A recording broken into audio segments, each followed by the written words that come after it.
गीता हिंदुओं का सबसे बड़ा धर्म ग्रंथ है।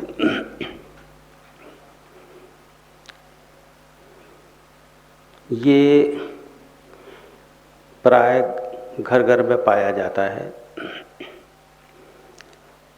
इस ग्रंथ में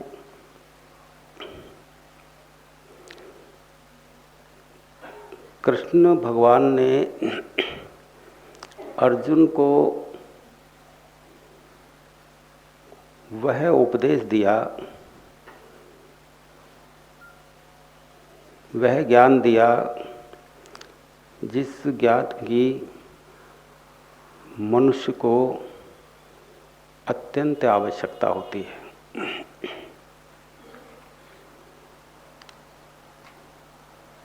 चाहे और कितने ही ज्ञान प्राप्त कर लिए जाएं, कितनी ही उच्च कोटि की विद्याएं प्राप्त कर ली जाएं,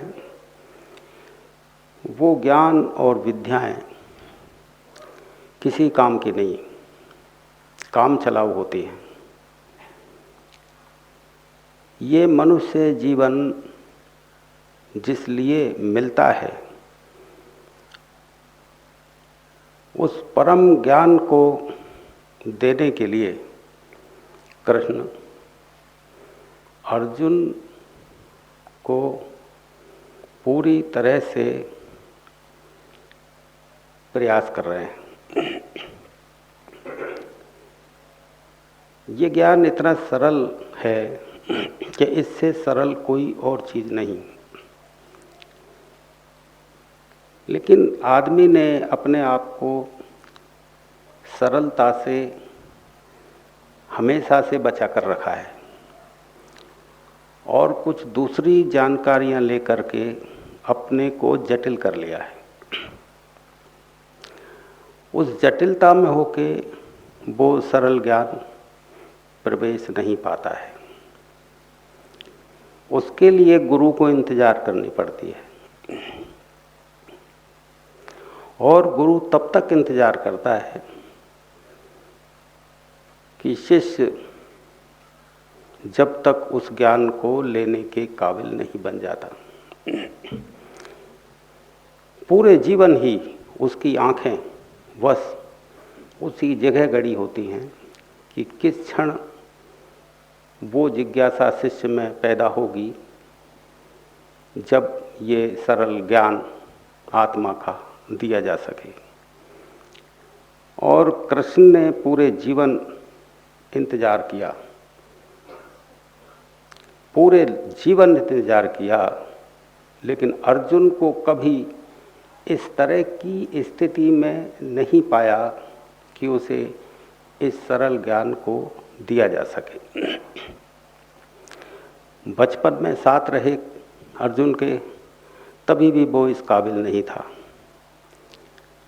पूरे जीवन ना तो रिश्ते के प्रेम में वो ज्ञान दिया जा सका और ना ही मित्रता के प्रेम में वो ज्ञान देने की काबिलियत अर्जुन में दिखाई दी। युद्ध के मैदान में जब अर्जुन मोह के ग्रस्त हो गया और उसे जब ये दिखाई पड़ा कि मैं क्या करूं, मैं अपनों से ही युद्ध लड़ूं या मैं युद्ध से भाग जाऊं, मैं कैसे उन लोगों पे हथियार उठाऊं जो लोग मेरे ही हैं, जिन लोगों ने मेरे लिए पाल पोस के बड़ा किया है, मेरे साथ खेले हैं, उठे बैठे हैं, मेरे साथ में प्रेम किया है, मैं उन्हीं पे कैसे वार करूं। और यदि मैं इनको युद्ध में मार भी देता हूं तो फिर मैं ये राज्य किसके लिए करूंगा, किसको मैं अपना बड़प्पन दिखा पाऊंगा, किसको ये दिखा पाऊंगा कि मैं इतना बड़ा वैभवशाली हूँ, इतना बड़ा तीरंदाज हूँ। अपने हीयों के बीच में तो आदमी कुछ होके दिखाना चाहता है, और जब अपने ही ना रहेंगे तो फिर मैं किसके लिए ये ताज पहनूंगा। कृष्ण उसकी इस दुविधा को जान गए कि इस समय अर्जुन का जो सीखा हुआ ज्ञान है, जो भी शास्त्र अर्जुन ने पढ़ रखे हैं, जो भी विद्याएं अर्जुन ने सीख रखी है, जो भी ज्ञान अर्जुन ने सीख रखा है, वो सब परास्त हो गया। और उस क्षण में अर्जुन ऐसा विचलित हो गया कि धनुष बाण उसके हाथ से छूट गए और वो कुछ भी करने के लायक नहीं रहा और शरीर कँप रहा था, पीला पड़ रहा था, नीचे गिरा जा रहा था।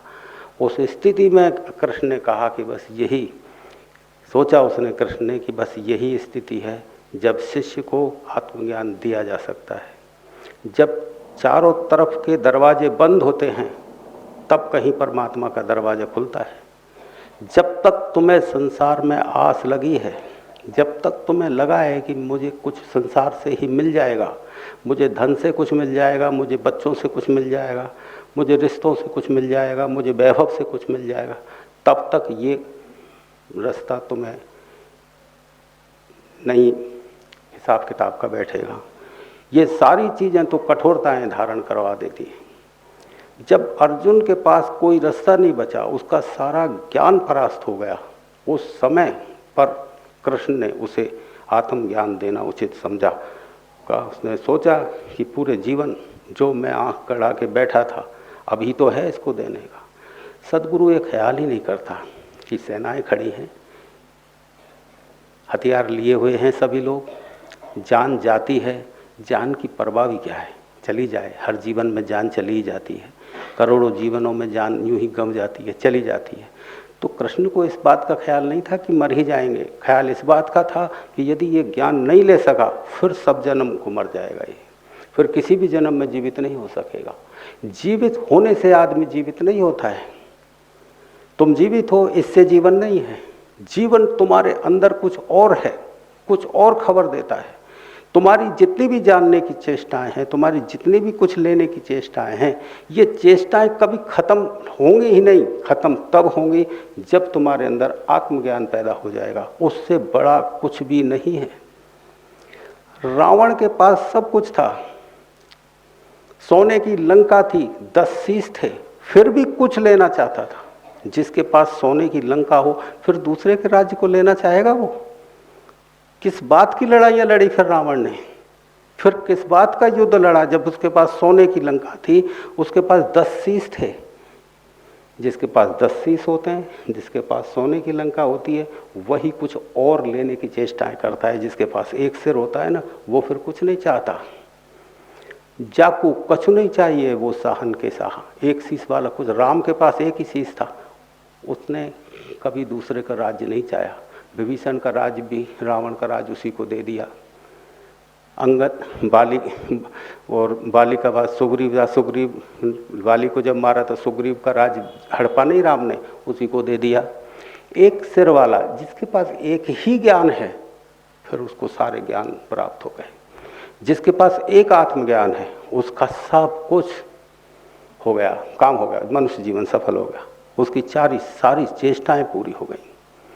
जिस समय कृष्ण का चचेरा भाई जो था वो उद्धव, तब उद्धव काशी से ज्ञान प्राप्त करके आया तो कृष्ण से बोला कि कृष्ण, मैंने इतनी सारी हिंदू धर्म की पुस्तकें जो भी थी, वेद हैं, उपनिषद हैं, है नहीं समझे, जितने भी शास्त्र हैं वो सब पढ़ के आ गया हूँ, सब ज्ञान मुझे मिल गया है।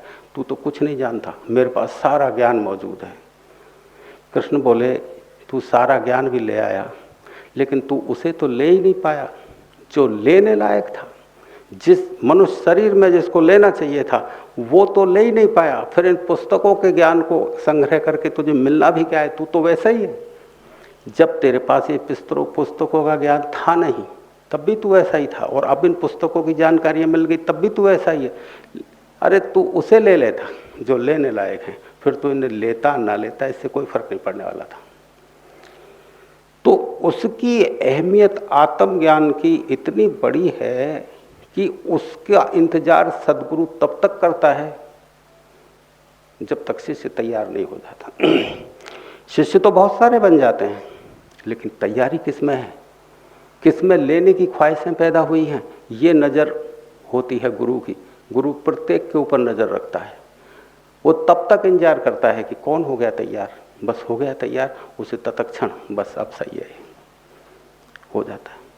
तो कृष्ण को ये दृष्टि अर्जुन में युद्ध के मैदान में दिखाई दी, तो उसने इंतजार नहीं कि युद्ध होना है, क्या नुकसान होना है, क्या लाभ होना है, नहीं, उसने सोचा ये दूँ मैं, इसी की ज़रूरत ज़्यादा है। और युद्ध लड़ने से पहले ये दिया उसको ज्ञान कि अर्जुन ये जान तो इस पुस्तक में जो अर्जुन और कृष्ण की दृष्टियाँ थीं, कृष्ण जो अर्जुन को जिस ऊंचाई से कोई बात बताना चाहते थे उस ऊंचाई को कायम रखा गया है।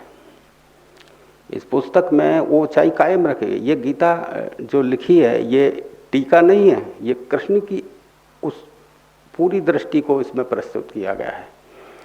जो दृष्टि कृष्ण की थी उस ऊंचाई को कायम रखा गया है तो ये भी एक इशारा ही, ऐसा नहीं है कि इसको पढ़ने के बाद तुमको आत्मज्ञान को उपलब्ध हो जाओ, मिलेगा इशारा ही, लेकिन पूरा मिलेगा, आधा अधूरा नहीं मिलेगा, पूरा मिलेगा इशारा कि हाँ इस तरफ जाता है रास्ता। ये है मूल आवश्यकता मनुष्य की।